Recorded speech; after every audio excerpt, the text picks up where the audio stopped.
আসসালামু আলাইকুম প্রিয় অষ্টম শ্রেণীর শিক্ষার্থীরা, আশা করি সবাই অনেক ভালো আছো। ইজি দুয়ের নতুন আরেকটি ভিডিওতে সবাইকে স্বাগতম।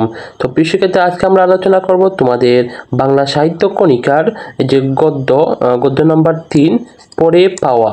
তো এই গদ্যটি নিয়ে আজকে আমরা আলোচনা করব। তো তোমরা ভিডিওটি প্রথম থেকে শেষ পর্যন্ত মনোযোগ সহকারে দেখতে থাকো। তো আমরা চলো এই পড়ে পাওয়া গল্পটি বের করে নেই। তো এখানে এই যে পড়ে পাওয়া গল্পটি লিখেছেন এই যে বিভূতিভূষণ বন্দ্যোপাধ্যায়।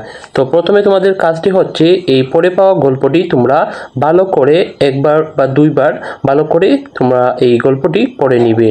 তো এই গল্পটি ভালো করে পড়ার জন্য এই যে শব্দার্থর অটিকা এগুলো তোমরা ভালো করে পড়ে নিবে। তো এই যে শব্দার্থর টিকা, এখান থেকে তোমাদের এই যে জ্ঞানমূলক প্রশ্ন অথবা তোমাদের যে বহুনির্বাচনী প্রশ্ন, এখান থেকে কিন্তু প্রশ্ন এসে থাকে। তো তোমরা এই শব্দার্থর টিকাগুলো ভালো করে পড়বে।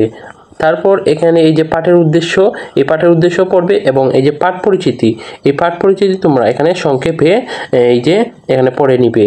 তারপর এই যে কবি পরিচিতি আছে, তো এই যে লেখক পরিচিতি, এই লেখক পরিচিতি খুবই ভেরি ইম্পর্টেন্ট। তো এখান থেকে তোমাদের যে জ্ঞানমূলক বা বহুনির্বাচনী প্রশ্ন অনেক এসে থাকে।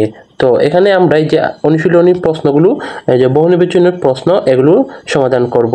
তো এখানে 1 নম্বর প্রশ্নে বলেছে যে কাদের বাগানে আম কুড়াতে কালবৈশাখী উপেক্ষা করে সবাই ছুটছিল। তো এই 1 নম্বর প্রশ্নের সঠিক অ্যান্সারটি হবে গ বারুজ্জেদের। তো তারপর শিক্ষার্থীরা 2 নম্বর বহুনির্বাচনী প্রশ্ন এই যে এখানে বলেছে যে চাঁপাতলির আমের ব্যাপারে এত আগ্রহের কারণ তা। তো এখানে 1 নম্বর বলছে যে প্রচুর পাওয়া যায়, 2 নম্বর হচ্ছে খেতে অত্যন্ত সুস্বাদু, 3 নম্বরে বলছে যে নির্বিঘ্নে কুড়ানো যায়। তো শিক্ষার্থীরা এই 2 নম্বর প্রশ্নের সঠিক উত্তরটি হবে খ, অর্থাৎ খেতে অত্যন্ত সুস্বাদু। তো তারপর 3 নম্বর প্রশ্নে কি বলছে, এই যে 3 নম্বর প্রশ্নে বলছে লেখকের চমৎকার অর্থে ব্যবহৃত দিব্যি শব্দটি আমরা কোন অর্থে ব্যবহার করে থাকি। তো শিক্ষার্থীরা এই 3 নম্বর প্রশ্নের সঠিক অ্যান্সারটি হবে ক, শপথ। তো শিক্ষার্থীরা তারপর এখানে একটি উদ্দীপক দিয়েছে। তো এই উদ্দীপক থেকে আমরা 4 এবং 5 নম্বর প্রশ্ন অ্যান্সার করব। তো এখানে উদ্দীপকটি পড়ি। বলছে স্কুলের জারুদার শচী পরীক্ষা শেষে কক্ষ পরিষ্কার করতে গিয়ে সে একটি মূল্যবান ঘড়ি পেল।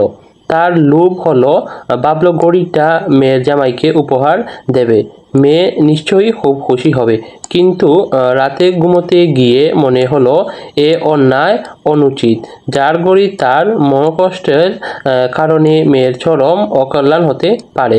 ঘড়িটা কর্তৃপক্ষের কাছে জমা দেওয়া তার কর্তব্য। সে পরদিন তা করলো। তো এই ছিল উদ্দীপকটি। তো এখানে এই যে 4 নম্বর প্রশ্নে কি বলছে, তো 4 নম্বর প্রশ্নে বলছে যে শচী পড়ে যাওয়া গল্পের কোন চরিত্রের প্রতিভূত। তো শিক্ষার্থীরা এই 4 নম্বর প্রশ্নের সঠিক অ্যান্সারটি হবে গ, কতক। তারপর 5 নম্বর প্রশ্নে বলেছে উল্লেখিত তুলনাটা কোন মানদণ্ডে বিচার্য উভয়ে। তো শিক্ষার্থীরা এই 5 নম্বর প্রশ্নের সঠিক অ্যান্সারটি হবে এই যে ক, অর্থাৎ ন্যায় ও কর্তব্যবোধের উদ্বুদ্ধ।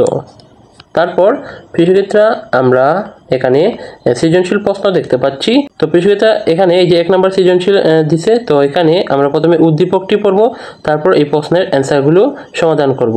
তো এখানে বলছে যে আরিফ ট্যাক্সি ক্যাব চালিয়ে জীবিকা নির্বাহ করে। একবার একজন আরোহীকে গন্তব্যে পৌঁছে দিয়ে সে বিশ্রাম নিচ্ছিল।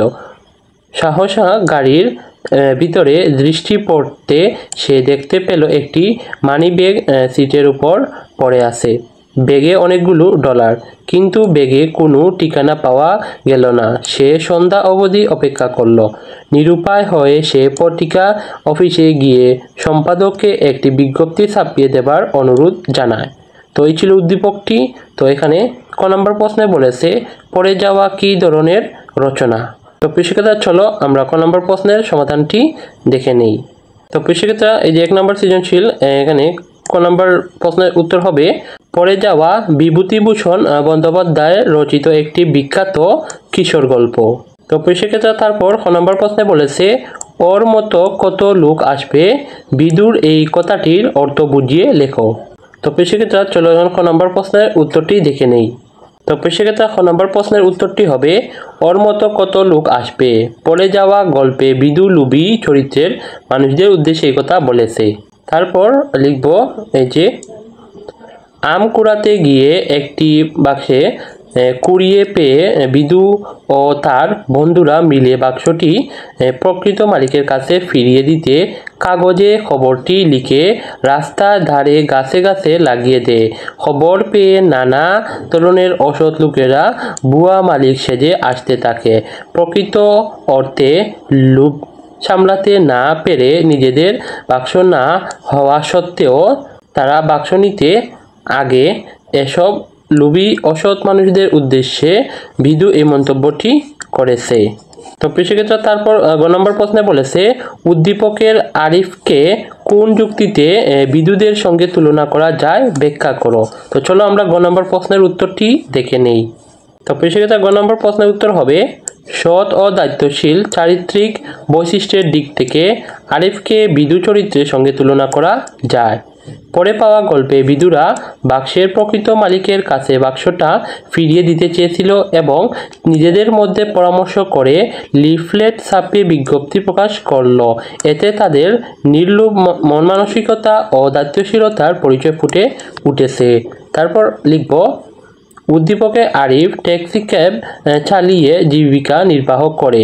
একবার একজন আরোহীকে গন্তব্যে পৌঁছে দিয়ে সে বিশ্রাম নিচ্ছিল। এমন সময় গাড়ির ভিতরে একটি মানিব্যাগ পড়ে থাকতে দেখে এবং ব্যাগে অনেক ডলার দেখতে পায়, কিন্তু সে লোভের বশবর্তী না হয়ে মালিককে ব্যাগটি ফিরিয়ে দেওয়ার জন্য পত্রিকায় বিজ্ঞপ্তি ছাপানোর ব্যবস্থা করে।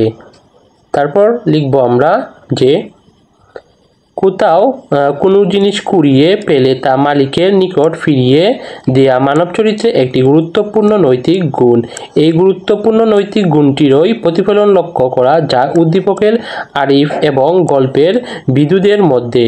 উপরিউক্ত আলোচনা শেষে বলা যায় নৈতিকতা ও সৎ মানসিকতার দিক থেকে আরিফ ও বিদু চরিত্রটি সাদৃশ্যপূর্ণ।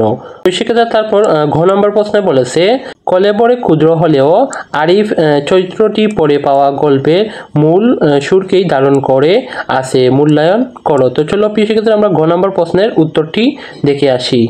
তো সেক্ষেত্রে যে ঘ নম্বর প্রশ্নের উত্তরটি হবে কলেবরে ক্ষুদ্র হলেও আরিফ চরিত্রটি পড়ে পাওয়া গল্পের মূল সুরকেই ধারণ করে আছে, মন্তব্যটি যথার্থ। পড়ে পাওয়া গল্পে লেখক এ গল্পটিতে একদল কিশোরের নির্লোভ মানসিকতার পরিচয় তুলে ধরেছেন। তারপর আমরা লিখব গল্পে একজনের রাতে বাদল ও গল্পকথক একটি টিনের বাক্স কুড়িয়ে পায়। বিদুদের নেতৃত্বে একদল গ্রাম্য কিশোর লোভ লালসার ঊর্ধ্বে উঠে সেই টিনের বাক্সের প্রকৃত মালিককে খুঁজে বের করতে তৎপর হয়ে ওঠে।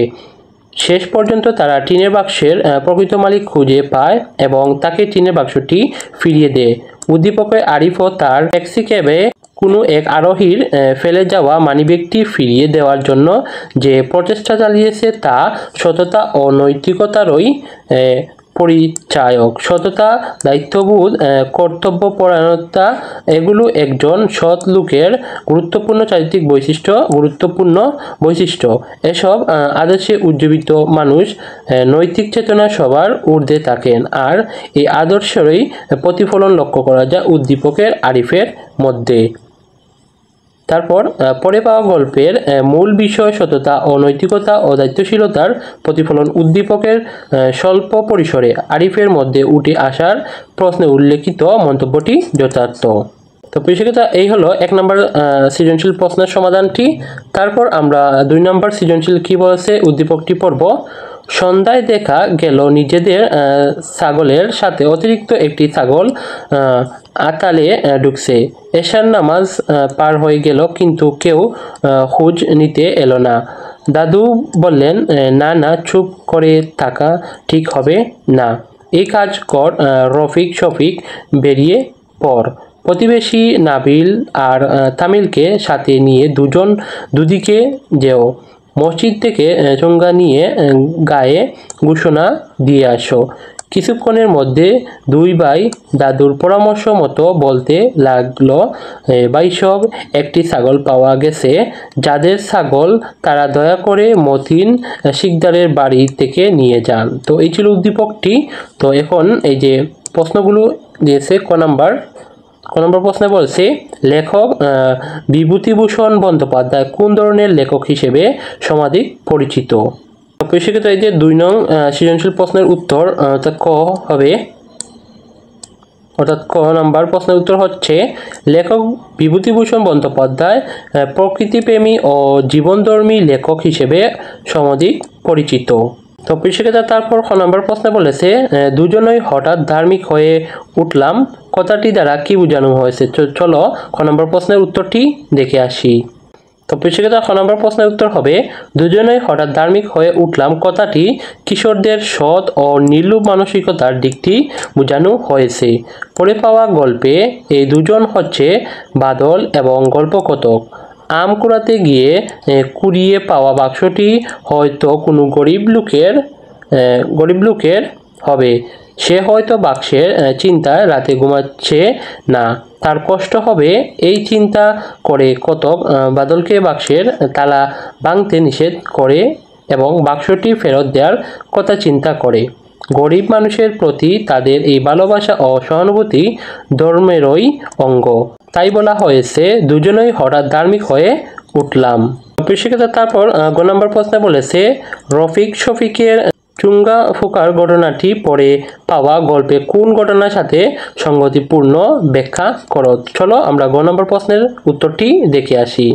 তো এই যে গ নম্বর প্রশ্নের উত্তরটি হবে রফিক শফিকের চুঙ্গা ফোকার ঘটনাটি পড়ে পাওয়া গল্পের বিধু নিধু বাদলদের গাছে কাগজের লিফলেট লাগানোর ঘটনার সাথে সঙ্গতিপূর্ণ। সততা, নির্লোভ মানসিকতা, কর্তব্যপরায়ণতা প্রভৃতি মানব চরিত্রের মহৎ গুণ। পড়ে পাওয়া গল্পটির মধ্যে এই নীতিবোধগুলোর প্রকাশ লক্ষণীয়। লেখক এখানে গল্প বলার চলে একদল কিশোরের নির্লোভ ও দায়িত্বশীল মানসিকতার চিত্র অঙ্কন করেছেন।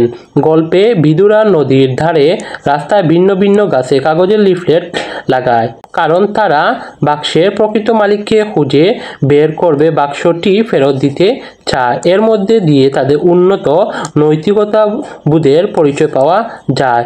উদ্দীপকের রফিক ও শফিকের বাড়িতে নিজেদের ছাগলের সঙ্গে অন্য একজন ছাগল আতালে ঢুকে পড়ে, তাই তারা দাদুর পরামর্শ মতো ছাগলের প্রকৃত মালিককে খুঁজে বের করার জন্য চুঙ্গা নিয়ে গায়ে ঘোষণা দে যার ছাগল সে যেন এসে মতিন শিকদারের বাড়ি থেকে নিয়ে যায়। সুতরাং রফিক শফিকের চুঙ্গা ফুকার ঘটনাটি পড়ে পাওয়া গল্পের বাক্সটির ফিরিয়ে দেওয়ার জন্য গাছে লিফলেট টানানোর ঘটনার সাথে সঙ্গতিপূর্ণ। তো সেক্ষেত্রে তারপর ঘ নাম্বার প্রশ্নে বলেছে উদ্দীপকের দাদু যেন পড়ে পাওয়া গল্পের মূল চেতনারই প্রতিভূত, বিশ্লেষণ করো। তো চলো আমরা ঘ নাম্বার প্রশ্নের সমাধানটি দেখে আসি। তো সেক্ষেত্রে গ নম্বর প্রশ্নের উত্তর হবে উদ্দীপকের দাদু যেন পড়ে পাওয়া গল্পে মূল চেতনারই প্রতিভূত, মন্তব্যটি যথার্থ। তো এখানে বলছে পড়ে পাওয়া গল্পে কিশোরদের ঐক্য চেতনার যেমন পরিচয় পাওয়া যায়, তাদের চারিত্রিক দৃঢ়তার পাশাপাশি তীক্ষ্ণ বিবেচনা বোধও পাঠকের দৃষ্টি আকর্ষণ করে। কিশোরদের এমন সততা, নিষ্ঠা ও কর্তব্যবোধে বয়োজ্যেষ্ঠরাও বিস্মিত অভিভূত। গল্পকার কিশোরদের চরিত্রের দ্বারা আলোচ্য চেতনাকে ফুটিয়ে তুলেছেন। তারা বাক্সের মালিককে খুঁজে বের করে তার হাতে বাক্সটি বুঝিয়ে দেওয়ার ব্যবস্থা করেছেন। তারপর লিখব উদ্দীপকের রফিক শফিক দাদুর কথার মতো মসজিদ থেকে চুঙ্গা নিয়ে ছাগল পাওয়ার ঘোষণা প্রচার করে, কারণ দাদু জানে ছাগলটি তাদের নয়, আর যে ব্যক্তি ছাগলটি হারিয়েছে সে হয়তো ছাগলের চিন্তা রাতে ঘুমাতে পারবে না, তাই তিনি তাদেরকে ঘোষণা দিতে বললেন।